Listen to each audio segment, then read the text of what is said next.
Years of passenger-carrying service, 2003 saw Concorde take a final bow. Her subsonic stablemates, barely worthy of a second glance, left to trudge across the Atlantic in over twice the length of time. Traditionally, each morning at 9 o'clock, two British Airways flights departed New York's Kennedy Airport for London Heathrow almost simultaneously. But the passengers on this flight would arrive rather fresher in under half the time. For 26 years, Concorde had been a regular fixture at John F. Kennedy Airport, flying twice a day to London in BA colours and once a day to Paris in the livery of Air France in each direction. With a total of 3 takeoffs and 3 landings a day, New York saw more Concorde movements than any other airport in the world.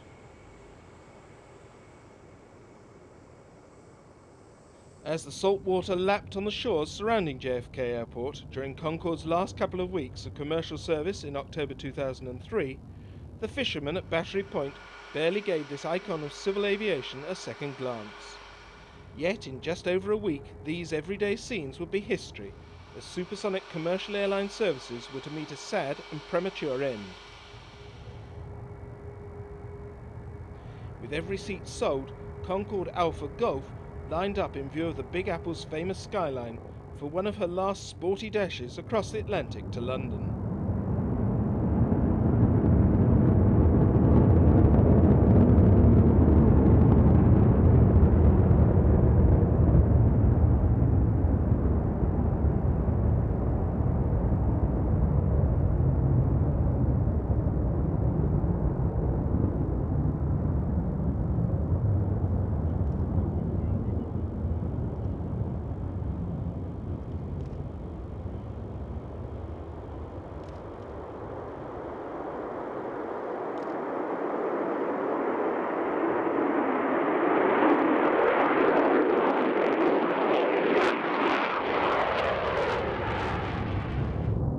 As Alpha Golf turned left, the lower Manhattan skyline behind was a prominent reminder of the very real influence downtown Manhattan had played both on Concorde's success and ultimately her ignominious demise.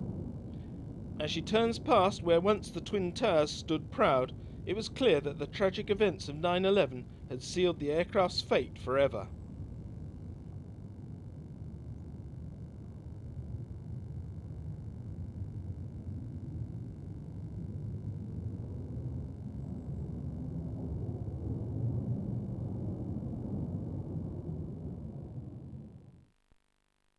When I first heard that Concorde was to be grounded, it came as an immense shock because I knew full well that there was plenty of life left in the aircraft, and this seemed to be a premature death. When I heard about Concorde, I think my first feeling was one of slight frustration because I didn't think it was going to stop quite so quickly, don't think it really needed to, and of course sadness that this technological marvel was about to end its commercial service. Whether the decision was forced on British Airways is difficult to tell. I would personally think it probably was. I think British Airways had every intention of flying them at least until, say, around 2008, which was always the date that most people were talking about.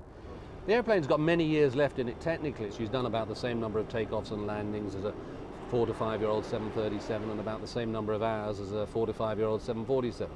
So on technical terms alone, the airplane's capable of continuing for many years to come. But of course she is primarily a business tool, was designed to be a mechanism to move business leaders from one major business centre to another over 3,600 miles of ocean as quickly as possible. New York and London fitted that proposition very well, and for many years we had a really stable background of business customers who could see the benefits of flying Concorde. The problem had been that, especially in Air France's case, the revenue had dropped markedly, partly due to the reaction of the Americans to President Chirac's position on Iraq, and they were carrying silly loads, almost less than 10 across the Atlantic, and clearly making no money at all. British Airways, I don't think, with just one flight a day, was earning any money. So when the manufacturers came and said it's going to cost even more to maintain, I can understand the commercial pressures to stop it. My belief is that Air France were the ones that probably initiated this. They found willing ears within the engineering organisations in both airlines and, of course, within the manufacturers. And if we accept the point that BA was making little money, if any at all, there's no drive to sort of fight the case. The decision was not a joint decision. We took it independently, but of course against the same background of operating cost of the airplane, revenue, and increase in maintenance cost that Airbus told us about. Now, why was there a commercial downturn? Well, there was 9/11, when a number of regular Concorde passengers tragically were killed. Shortly after that was foot and mouth in the UK, which affected the UK market significantly. Then we had the build-up to the Iraq War, and that affected business confidence. Additionally, we had SARS, which affected the aviation industry, and the overriding security implications post-September the 11th affected people's desire to travel. Underneath all that was the general business condition in many companies, some of whom were saying, well, we're downsizing our business because of these effects, but in fact there were some underlying business difficulties anyway. At the same time, our costs went up, and so we were faced with the challenge of trying to balance declining revenue and increasing costs. Air France, of course, I don't think have ever made much money with it. And with the downturn from 9/11, etc., etc., they're clearly going to be suffering even more than BA. So I can understand that pressure to say, look, can we really afford to hemorrhage money out supporting Concorde? And suddenly the announcement came on April the 10th that the aircraft was going to be withdrawn by both airlines at the end of October. That was immediately changed by Air France, who then announced that they would in fact stop flying at the end of May. On the 30th of May, Air France Concorde Sierra Delta landed on JFK's runway 31 left for the last time. It would head back to Paris as flight AF001 the following day. As the crew and French VIPs lined up to take photographs of their airline's flagship at JFK, the waiting American press pack jostled for position prior to takeoff.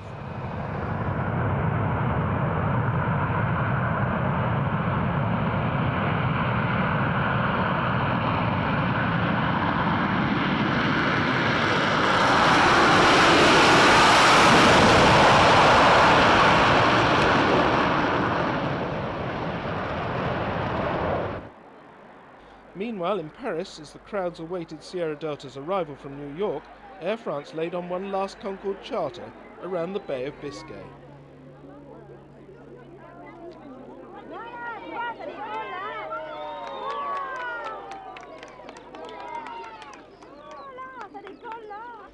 This flight of Foxtrot Bravo took off to the delight of the emotional French crowd and was due to land just ahead of Sierra Delta back at Paris's Charles de Gaulle airport that evening.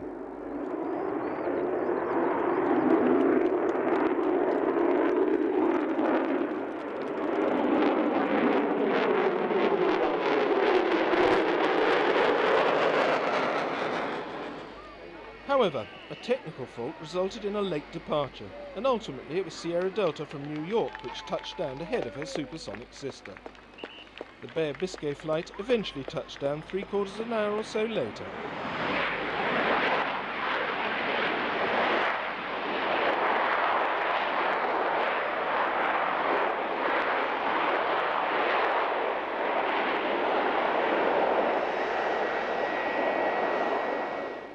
As both aircraft taxied back to their respective gates, the passionate crowds who had turned out in their thousands witnessed the end of French supersonic travel. With commercial services now officially over at Air France, the only flights left were those to the various museums to which the French Concordes would ultimately be dispatched. The first, Foxtrot Alpha, departed Charles de Gaulle on the 12th of June for Washington, destined for the Smithsonian Air and Space Museum at the city's Dulles Airport.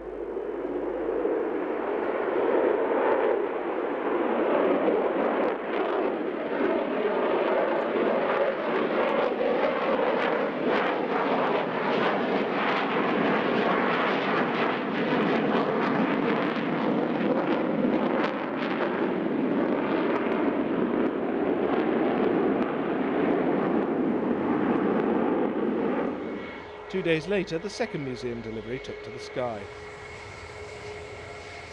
This time it was the turn of Sierra Delta, with a short hop to neighbouring Le Bourget, where she would spend the rest of her days alongside the very first Concorde prototype aircraft, the famous 001, which first flew in March 1969. Another 10 days later, on the 24th of June, Fox Bravo took to the skies for her last flight. She was destined for the Autotechnik Museum at Sinsheim in Germany.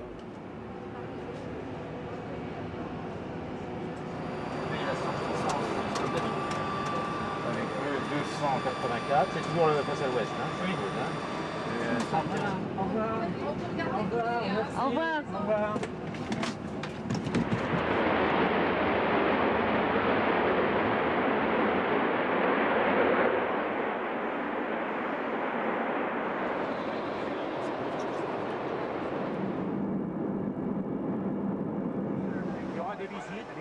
This was to prove the most testing flight to date, as the museum was located some way from the nearest airport. A decision was taken to fly Fox Bravo to Baden-Baden, where the German crowds exceeded all expectations.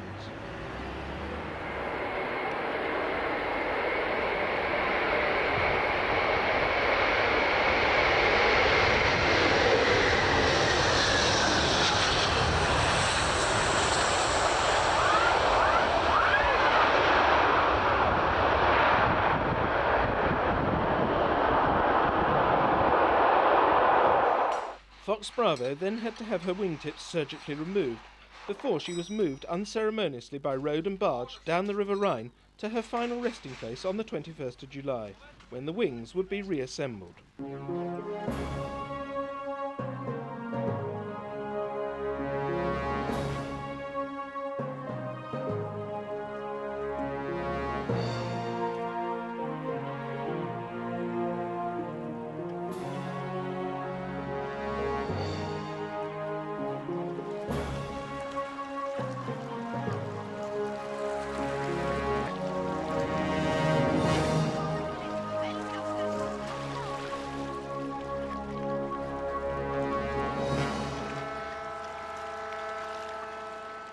Three days after the Baden-Baden flight, the last ever Air France Concorde took to the skies. Aircraft Foxtrot Charlie was destined to return to the place of her birth, the former Aerospatiale factory at Toulouse, now owned by Airbus.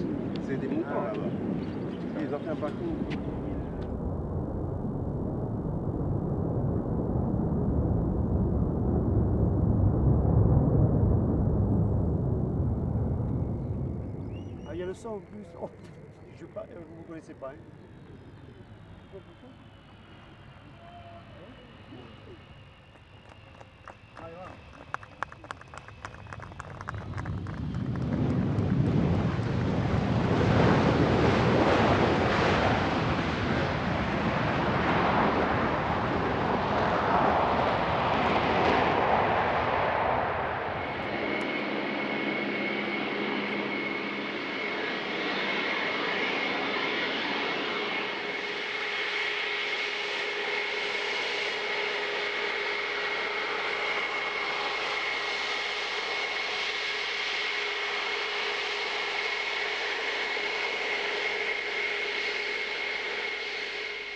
With literally hundreds of thousands of people turning out to watch this historic final flight, attention was soon to turn back to BA, who was still running a normal daily New York service, supplemented by summer weekend flights from London to Barbados.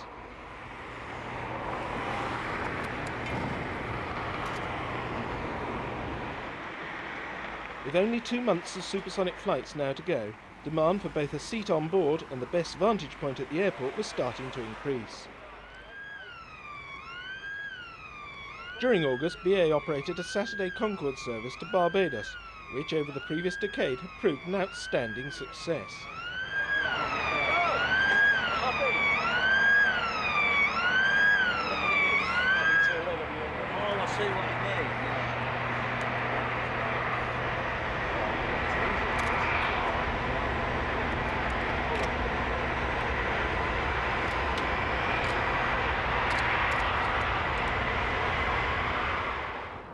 On the 30th of August, as aircraft Alpha Charlie departed Heathrow runway 27 right for Barbados for the final time, the crowds were starting to build.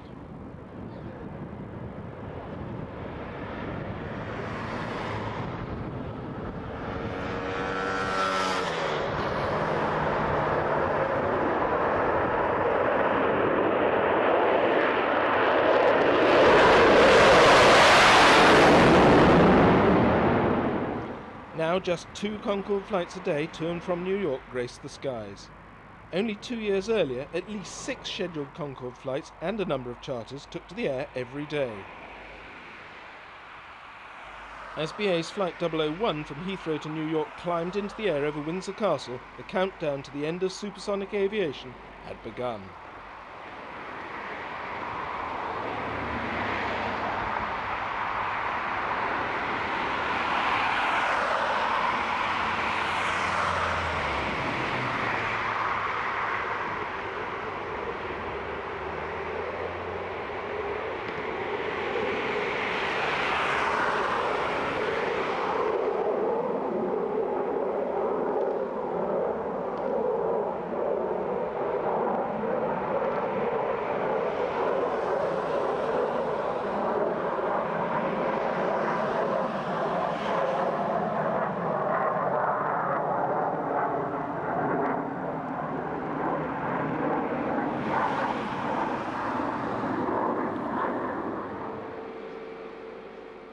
BA had 7 Concorde aircraft, but after the tragic Paris crash in July 2000, only 5 of the fleet were refurbished, with Kevlar fuel tank linings, bulletproof armour plating over electrical controls, and new shred-proof tyres.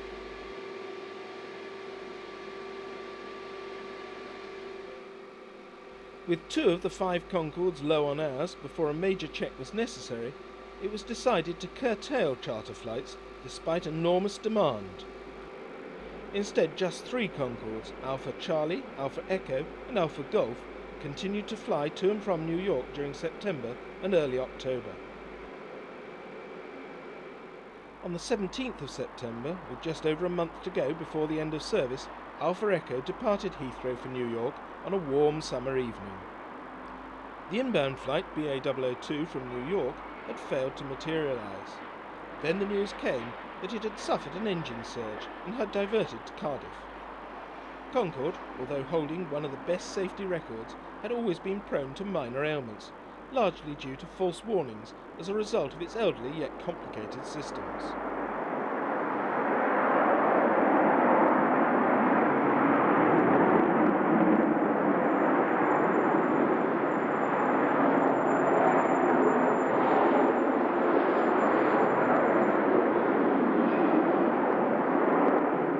With 4 of the 7 aircraft now grounded, lack of backup was affecting reliability, and delays were being reported by a press ever hungry for Concorde news. Such news, however, did little to dampen enthusiasm amongst those lucky or rich enough to buy a ticket on one of those last few flights. Traditionally, to be admitted to the exclusive Concorde lounge, you would have had to have stumped up nearly £8,000 for a ticket. Your fellow travelling companions would have been captains of industry, superstars and the seriously wealthy leisure traveller. But by the final month in service, the atmosphere had changed. The well-heeled regulars had defected to private jets, and BA was left having to reduce fares to almost charter prices to fill the plane. Both in the lounge and aboard, though, the atmosphere had changed from one of sobriety to that of a party. Exactly 2 weeks before the final ever BA001 departed for New York, 100 passengers, champagne in hand, looked on excitedly as their aircraft, Alpha Charlie, was towed to the gate.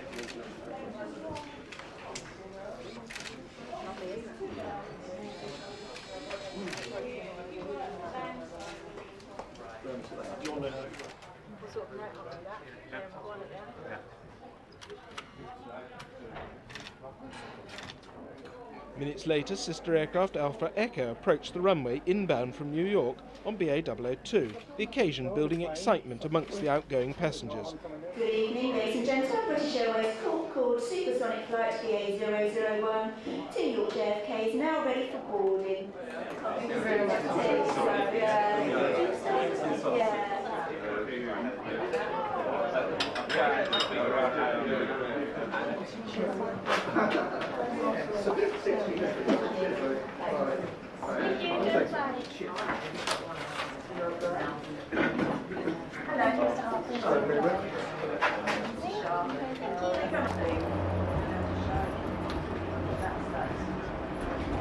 With smiles all round, as everybody settled down for their flight of a lifetime, Alpha Golf was towed to the next door stand as a standby. A very good evening to you, ladies and gentlemen. It's the captain speaking. My name's Chris Norris. It's my great pleasure to welcome you all on board one of our British Airways Concordes for a supersonic flight to New York's Kennedy Airport. With time to reflect as the passengers were hastily moved from Alpha Charlie to Alpha Golf, that dream of flying faster than the speed of sound would have to be put on hold for another hour at least. You accelerate very dramatically from a standing still to 250 miles an hour, then you rotate and go quite steeply up, and it's fantastic. You for the whole time you're sat in the back of your seat, pressed hard against the back of your seat. It's marvellous. Once the engines went on reheat, they take it off, and phenomenal. It's like a Formula One car. It's tremendous. But a Concorde flight had a few other essential ingredients. The famous Concorde cuisine, unrivaled service, and cruising at Mach 2. Just a moment for that cheesy memento photograph. And of course, by leaving Heathrow just after dark, travelling faster than the world rotates, you effectively catch the sun up, witnessing the bizarrest of phenomena, a westerly sunrise. It was like a once-in-a-lifetime experience. It's been Gail's ambition for it's years. the nearest thing you're going to get to space travel, I suppose, in our lifetime. But I'm scared to death of flying. You are, but you came nevertheless. Things you do for love, you know. It's but I'm safe. The adrenaline's wearing off slowly now. It's good. Concorde, it seems, didn't disappoint, as Gail, having arrived in the ultimate of style, no doubt looked forward to hitting the New York shops. The Big Apple was, of course, the core destination for Concorde, but Washington was where Concorde made her American debut back in May 1976. In recognition of this, the capital city's Dulles Airport was visited by Concorde Alpha Golf as part of a mini farewell tour of North America, laid on by British Airways to enable staff and aircraft buffs to bid this magical airplane a fond farewell.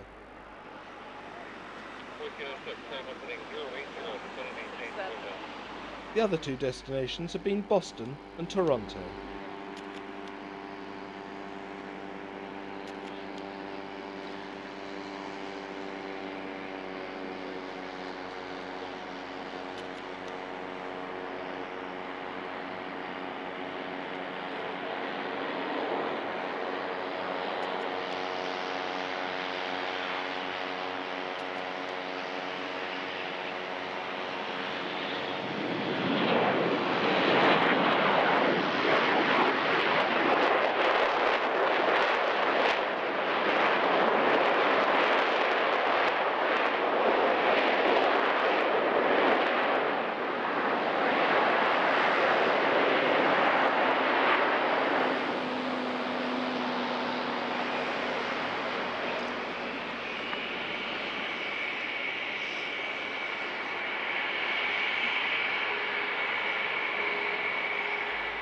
After arrival, some passengers had mixed emotions about Concorde's impending retirement. A lot of times you get on a plane and you read the paper and you go about your business and you get off and leave. But here it was a momentous occasion, the last British Air Concorde to Washington. So there's a lot of people that were in good spirits. And also it was sentimental as well, nostalgic, the fact that it was the last flight. It's kind of ironic that it was built in the mid-70s and it's the only supersonic commercial alternative. And you look at an aircraft that could only hold 100 people, and the configuration of it, the seats were a little bit smaller, I think, than a business class seat would be. And that's why the other amenities that are going to come on strong, like business class sleeper seats, will hopefully augment and prevail where people are going to continue to fly in that form or fashion instead of privately. You've seen private alternatives, but also people like British Air, they're augmenting their services and making it more appealing to fly. It might be longer, but there's going to be more conveniences that are going to be included in the package. If you look at the advent of email and teleconferencing, unless you have to be face-to-face with a client, then you can do it all in alternative ways. So you have a value proposition between supersonic versus doing it by email or video conferencing. It is an end of an era.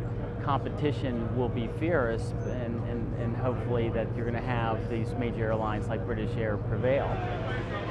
Wonderful. Difference between Ferrari and Cadillac, yeah? The following evening at New York's JFK, it was quite like old times, as BA's arrivals monitor showed 2 inbound Concorde flights.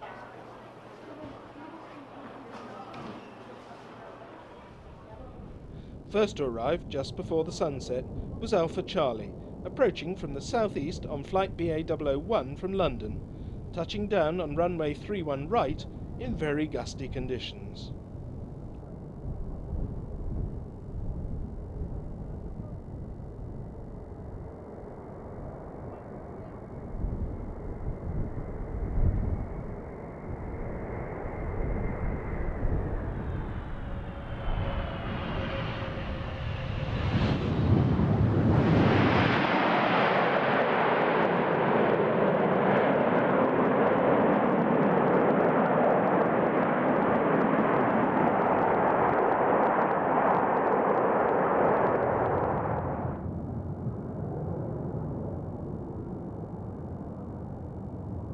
As the sun set, Alpha Golf came in from Washington, having overnighted there after the special flight from London the previous day.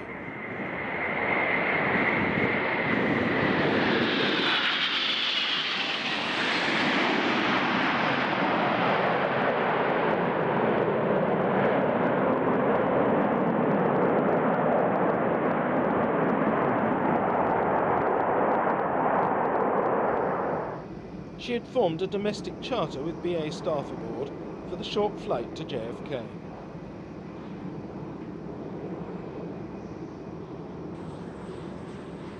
Alpha Golf would stay here overnight before returning to London the following morning. 2 Concordes at JFK, enabling the historic BA004 path to operate, harking back to the era when BA ran 2 services a day in each direction.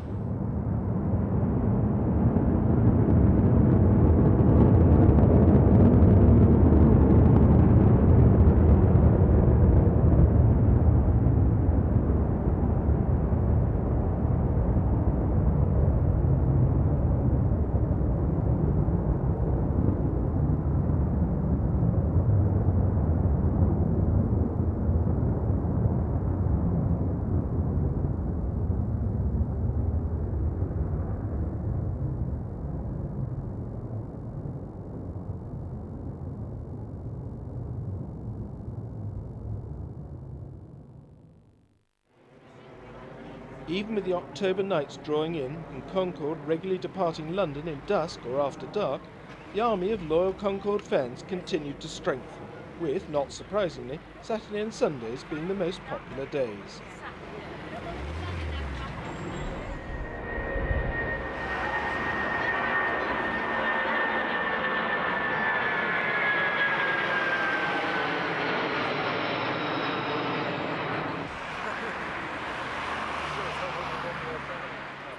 While photographic opportunities might have been somewhat hampered by the lack of light, these nocturnal departures complete with glowing reheats were to prove truly unforgettable for the many spectators lining Heathrow's perimeters.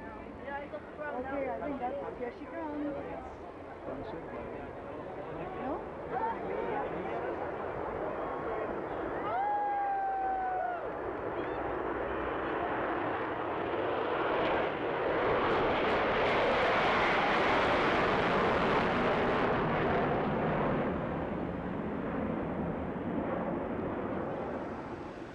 The following day, with just 5 days to go, the nation was out in force.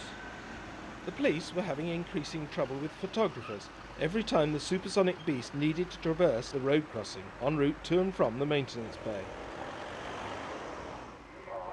Meanwhile, the British Airports Authority, owners of Heathrow, were making it pretty clear that there was no way plane spotters and Concorde lovers would bring Heathrow to a standstill.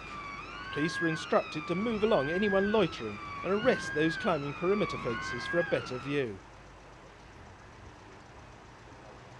Symbolically, Sunday the 19th of October would also prove to be the last day for BA's pair of transatlantic services.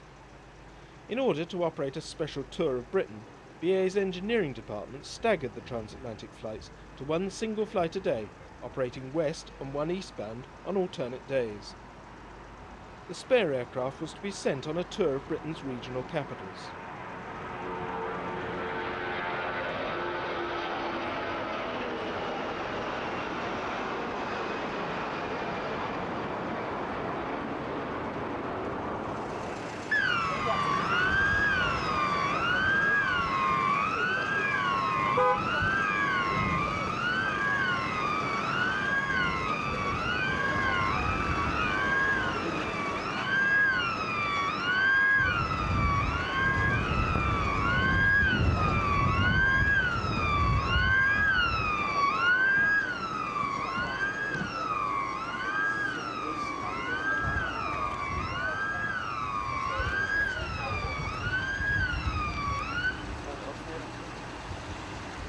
This final week saw more people joining the throng to pay homage, the outskirts of West London becoming the last chance saloon to see Concorde in action.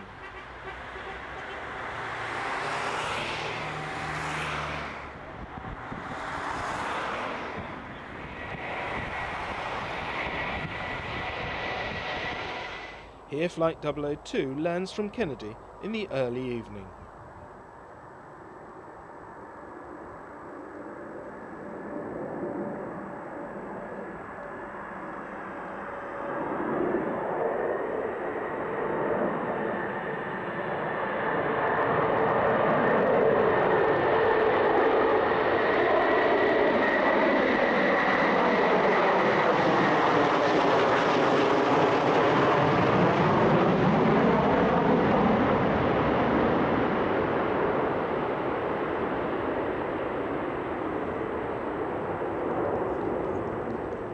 As the crowds gathered at the end of runway 09 right, a regular Concorde runway at Heathrow, controllers suddenly shifted the departure to 09 left at the last minute, taking everybody on the ground by surprise.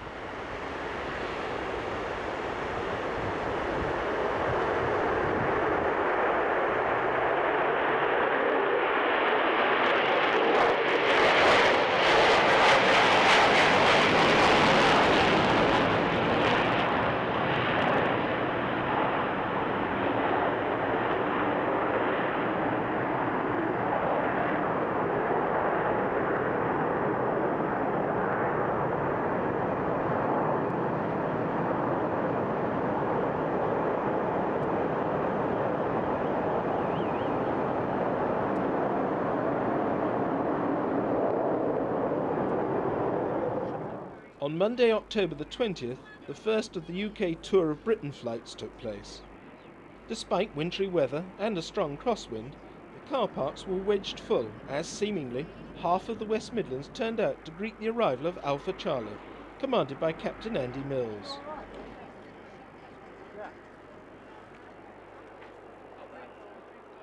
To add to the sense of occasion, Concorde undertook a flypast, although this was rather high and altogether undramatic, unlike that in France, where the plane had been flown spectacularly at only 100 feet or so above the runway.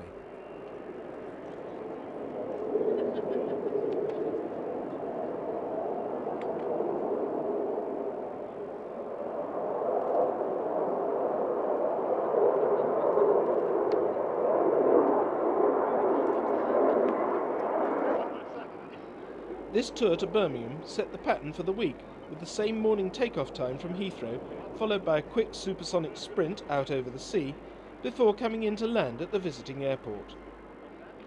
All the passengers had entered a free competition through national and local newspapers and radio and TV stations.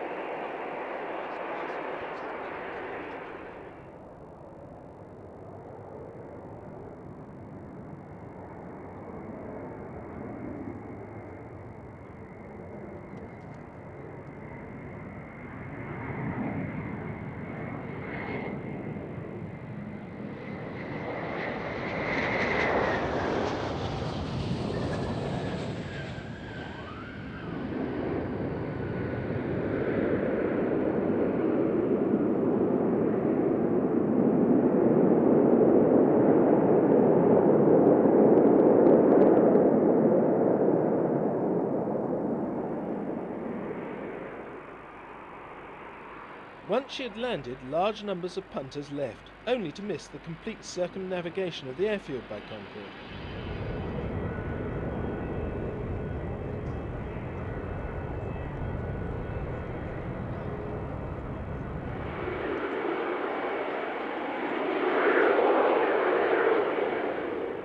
Naturally, she bowed before her loyal and adoring public.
To provide as many opportunities as possible, prize winners flew Concorde one way and travelled by coach the other.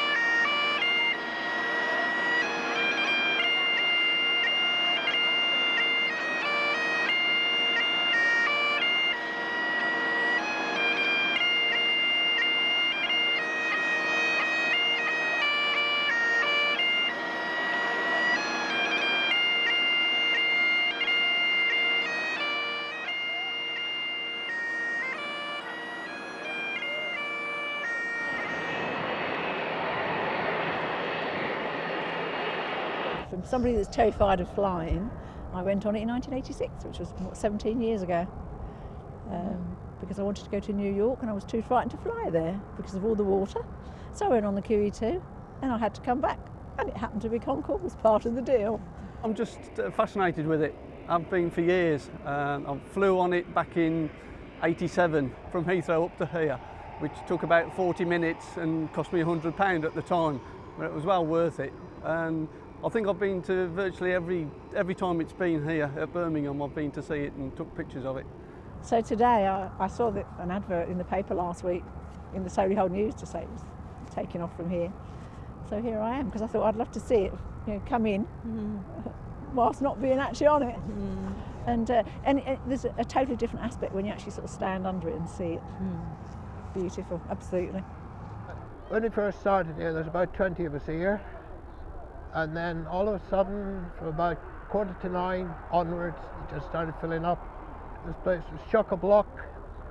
I should say around about 2,500 people. It just shows the interest in the plane for the amount of people here. And I'm sure it'll be the same at the airports all week.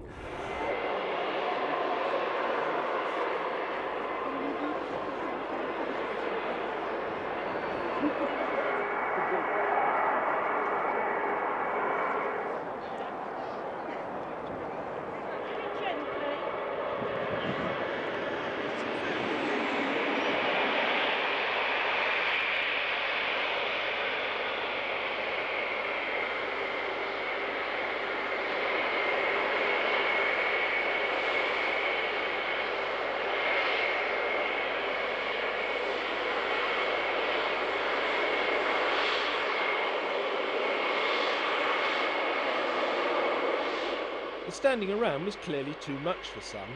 But with only one chance left to see Concorde in the West Midlands, hundreds of children took a day out of school to witness the start of this historic week.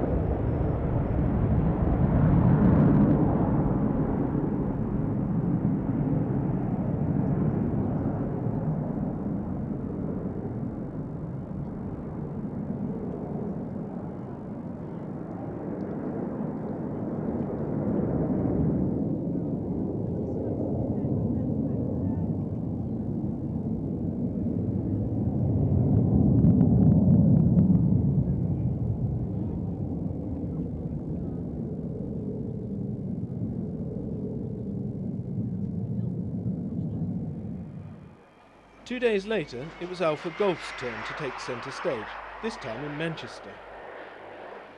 With a high police and public presence, the airport's surrounding air park was teeming. The air park had long been a favourite for aviation buffs, and the mounds of earth positioned near the perimeter fence enabled onlookers to obtain a great view. The upper reaches of Car Park 2, another favourite spot for plane spotters, was alive in anticipation.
After Heathrow, Manchester had seen more of Concorde than any other UK airport. It was the base for many charter flights, both to New York and Toronto, as well as many of the popular pleasure flights of around 1 hour's duration, which had enabled many people across the UK to experience supersonic flight. Alas, no more. This would be the last time after more than 3 decades of pulling in the punters.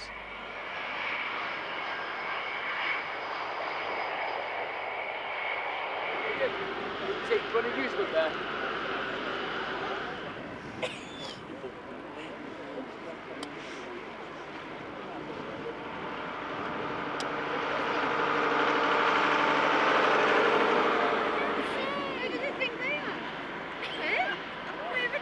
Concorde is the epitome of British aviation industry. It was built at a time where we literally led the world in high-speed flight. It's also the highlight of my career. I've been flying for BOAC and British Airways for nearly 36 years now, so it's definitely crowned my career. And I will be so sorry to see it go. It's such a delightful aircraft to fly. It's made me a celebrity in my own hometown, which is nice as well. The time on Concorde has been fantastic. I've been on it 8 years now. It's always been my ambition to fly the airplane ever since I was a young teenager. So I've achieved my ambition, and I just love it. Every time I go to work, I have a smile on my face. I don't think that many people can say that. And every time I climb on it and open those throttles, it's just such a thrill. It never pulls, ever. And today is particularly good because we're such lightweight, just London to Manchester, even though it's a quick supersonic circle around Land's End. We're about 55 tons lighter than we normally are for an Atlantic crossing, so the airplane really does perform like a rocket.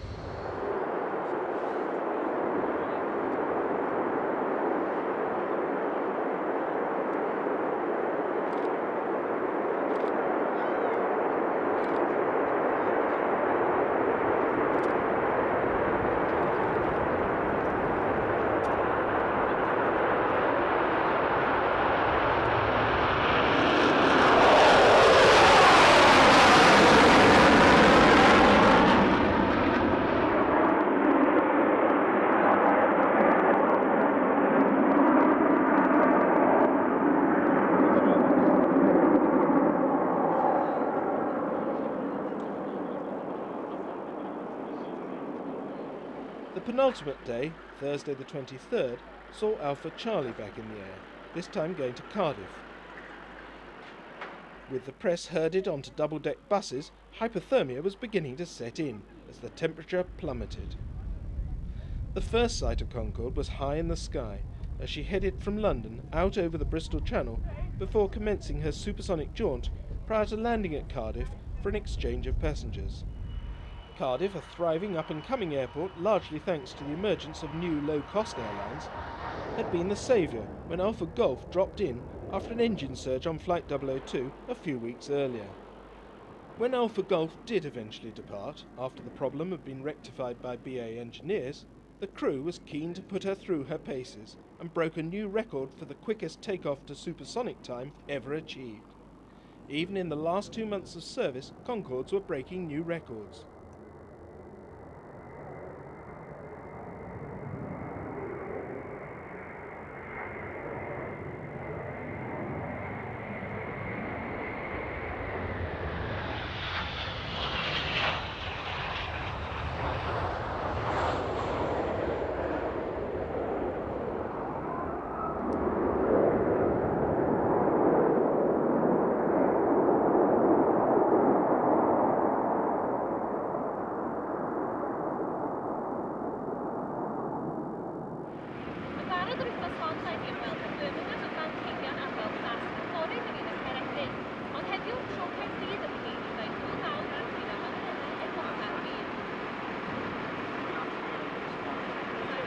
Words fail me. I feel so proud and honoured to be here, not just to be Concorde crew, but to bring it home to Cardiff and to Wales. It's a poignant ending as far as I'm concerned for my career on Concorde.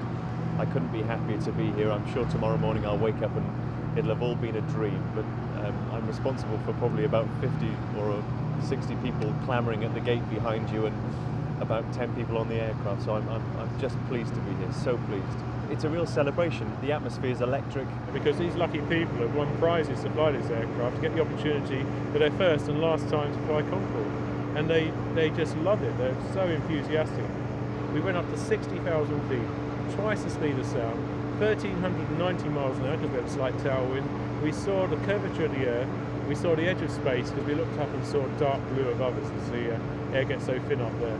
It was just amazing, and they loved it. People are so excited and thrilled, and the crew included. It's infectious.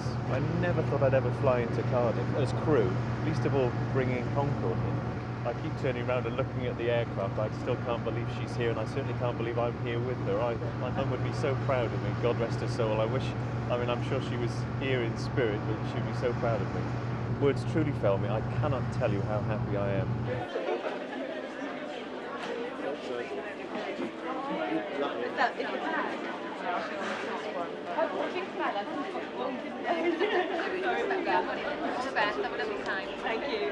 The passengers were in a jovial mood, but for most of the crew this would be their last Concorde flight. Flight manager Les Brodie was the exception. I've only got one flight left, and that's from Edinburgh to London. That's my sector. I'll be the first of 3 aeroplanes landing at London Heathrow at 4 o'clock tomorrow afternoon, a big event. And then we'll be taxiing the aircraft around Heathrow before we take them to the hangar for a reception and offload our passengers. Very sad day, but I've been proud and privileged to fly this wonderful aircraft, so I shall reflect on that. All of us feel the same. Captain Norris that flew it here, or in fact Peter Benn, the senior first officer, actually handled it. Those crew members will have to move on to other types, and they're going to miss this so much. I'm going to fly a Tiger Moth because I retire next year, so I've got a share in a Tiger Moth. I also got a share in a Cessna 150, so I'll still keep flying. I've become a flying instructor, so I'll teach people to fly from scratch, and that'll be a lot of fun. But for now, Les would act as PR captain on this flight, as Captain Chris Norris performed his last Concorde takeoff with pride but immense sadness.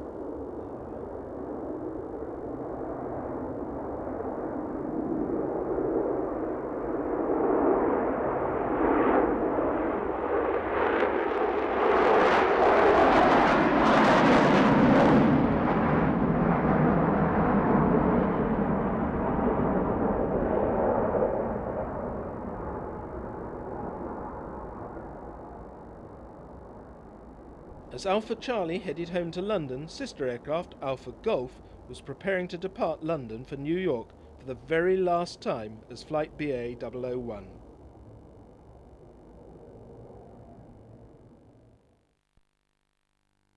Friday the 24th of October 2003. A truly sad day had arrived. Despite BA's PR machines spinning the event as a great day of joy and celebration, the atmosphere was somewhat different, with people in a reflective mood.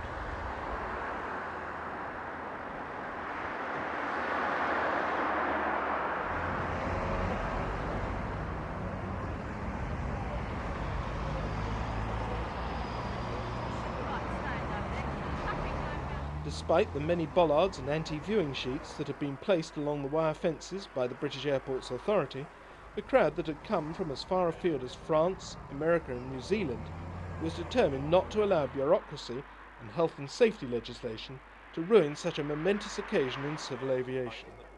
The heart of the nation flew with Concorde, and on that final day the crowds came to pay their respects.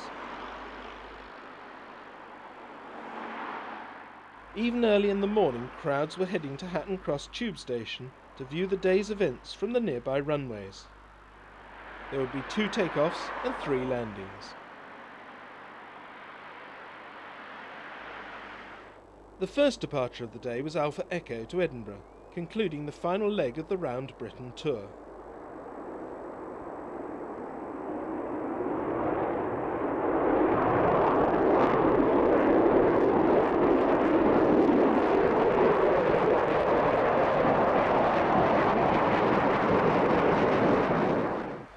This was followed by Alpha Foxtrot, which had been grounded due to having low flying hours left prior to a major maintenance check. This was a special thank you flight for BA staff, which would go supersonic over the Bay of Biscay before returning in a tightly coordinated move to land at Heathrow immediately after the returning Edinburgh flight and before the last ever inbound flight BA 002 from New York.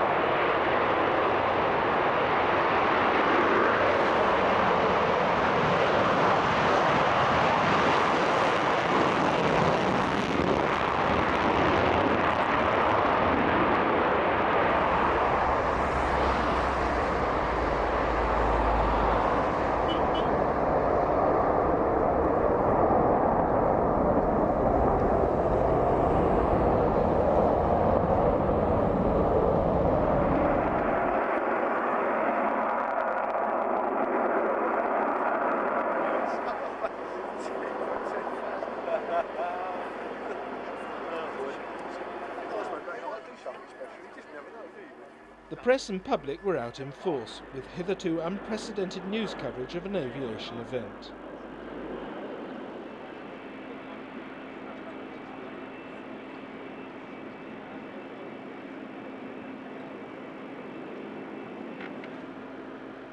As the VIP guests were invited to view GBOAC, Alpha Charlie, the only solace for true Concorde devotees was to be found in the sheer numbers of the public attending the event. I run the Concorde website, and really the website has gone ballistic on hits. I think it's something in the region of over 1 million page requests from the site, and maybe something in the region of 50 to 100,000 visitors in the past week. You know, I think Concorde is out there and people love it, and they just can't get enough of it. It is an aeroplane that has really captured the public imagination in the way no other airliner ever has done. And it's partly because it's beautiful. I mean, just look at that shape there. I mean, it's just a sensational shape. It really is. And you know, that shape wasn't created for effect. It wasn't like sort of I don't know, aerofoils on cars, you know, just because it looks good. That shape, everything about it is functional, designed and tested and created from work in wind tunnels, and all those subtle curves to the wing and that downward bend Twisting camber of the wing, it's all there with a purpose, and it's a wonderful example of technology becoming art, actually. I think there are 2 things in the UK that make us feel proud to be British, I think one of them is the Red Arrows and one of them is Concorde. And really today one of those is dying. You know, where is the great in Great Britain now? It's certainly a very sad day as far as I'm concerned. It's a day I didn't think would come quite this quickly, I must admit. I think, you know, the world's slowing down. Here we are, 24th of October 2003. We can fly to New York if we want in 3 hours 20 minutes. Tomorrow, October the 25th, it's going to take nearly 8 hours. I agree. I mean, British Airways, when Concorde first started operating, proudly pronounced that now there were two kinds of airline in the world. One with Concorde and one without. As from today, we're going to be going back to one kind of airline in the world, all subsonic. Standby aircraft Alpha Delta returns to the maintenance hangar dejectedly. Her supersonic passenger day is over. But where would she go next? No one knew yet, but every BA Concorde would be saved for posterity. Yes, I'd rather they went to museums than to see them being cut up. Yeah, at least people will be able to look at them and think about the way it used to be in the years to come. And actually, I mean, I know a lot of people have commented about, I'm told that one of the airplanes is destined for the Boeing Museum of Flight at Seattle.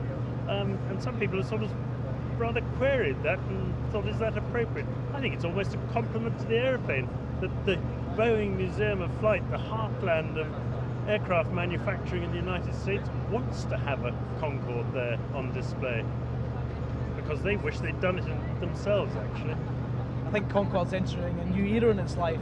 Yes, its flying year is over, but for generations upon generations it should be available for everyone to enjoy, as long as they go to the right homes and where they are looked after. We don't want to be 25 years' time we're having to scrap the aircraft because of a bad business decision to put them to maybe a place where they won't be taken care of. We need to make sure we get that right. And just maybe the retirement of Concorde today perhaps might act as a catalyst for the aircraft industry to have another look and think, gosh, you know, what are we doing? We've gone backwards. Should we be thinking about the future and a replacement for Concorde? That would be a good legacy for Concorde retiring today. And so the stage was set for Alpha Echo, Alpha Foxtrot and Alpha Golf to bring down the final curtain.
Bye.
Soon after the third landing, many spectators headed home as the last three supersonic passenger airliners taxied towards retirement from commercial flight.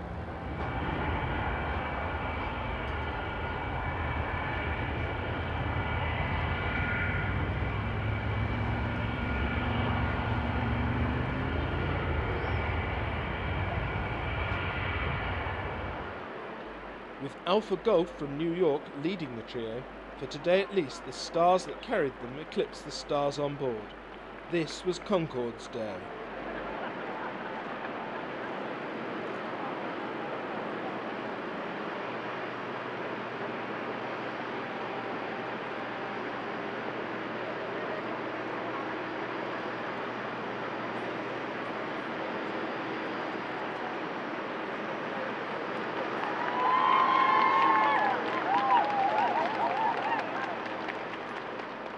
As Alpha's Echo and Foxtrot followed at a discreet distance, the orderly and somewhat staged press event was a million miles from the true atmosphere witnessed by the general public.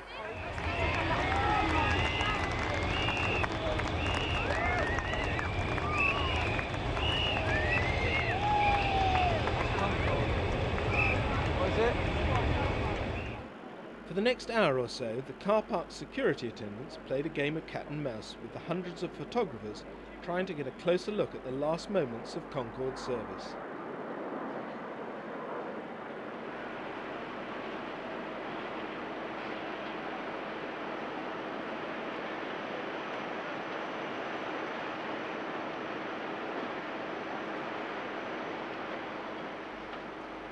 Amongst the few commercial passengers who had paid the full price to travel on this historic last flight was a bevy of celebrities as guests of BA to add a touch of glamour, and, more importantly, to ensure the press covered the event.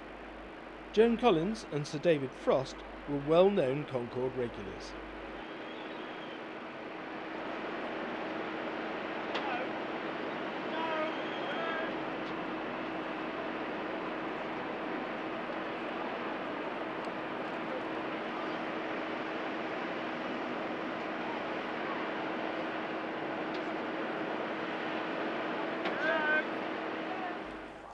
By contrast, ordinary fans were kept at bay by security cordons and barriers especially erected for the event.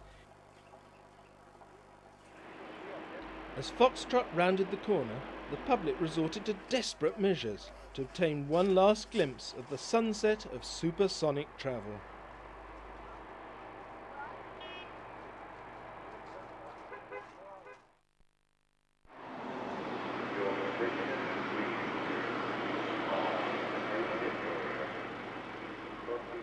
Almost a month after the end of commercial flying, on the 17th of November, the crossing gates were lowered once again as Concorde Alpha Echo was prepared for the last ever transatlantic supersonic crossing.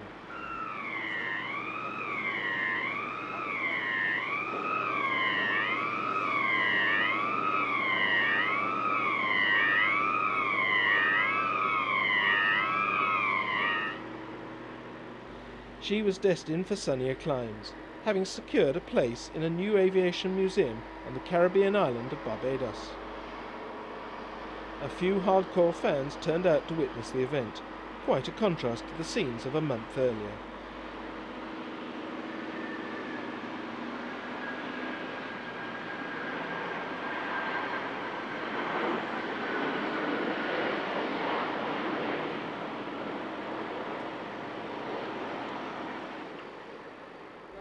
From the tower, air traffic control staff turned out on the balcony to witness this once daily occurrence with a touch of sadness.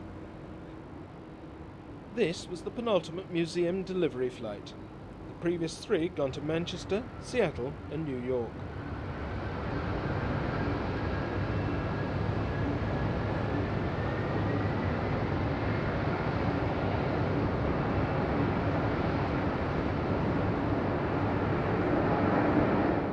After negotiating Heathrow's drizzly taxiways, she would take off from runway 27 right.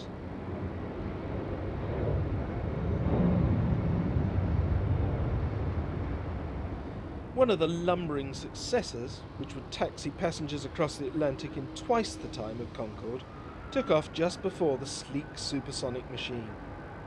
Is this really progress?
Nine days later came the very final chapter in Concorde's flying career, as aircraft Golf Bravo Oscar Alpha Foxtrot took to the air for the very last time.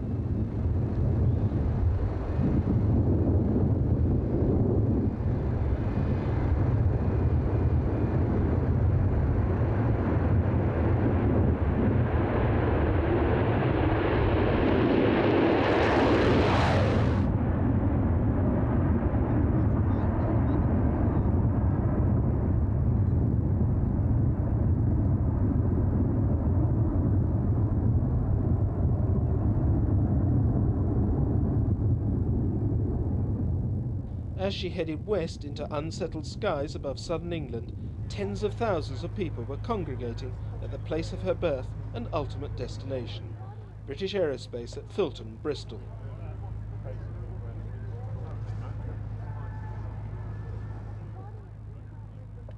As if by divine intervention, the atrocious weather lifted just before Alpha Fox made her appearance over the airport.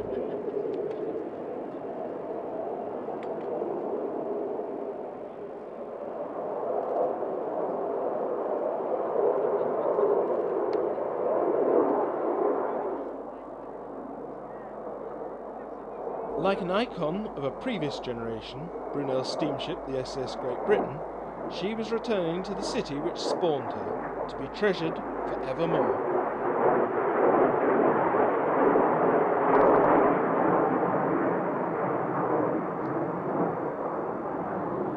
Whilst the crowds were waiting, yet another British icon, a Spitfire, gave a demonstration of how aircraft of such historic importance should be preserved. Within just a few minutes, these scenes would be confined to the pages of history. The rest is just history.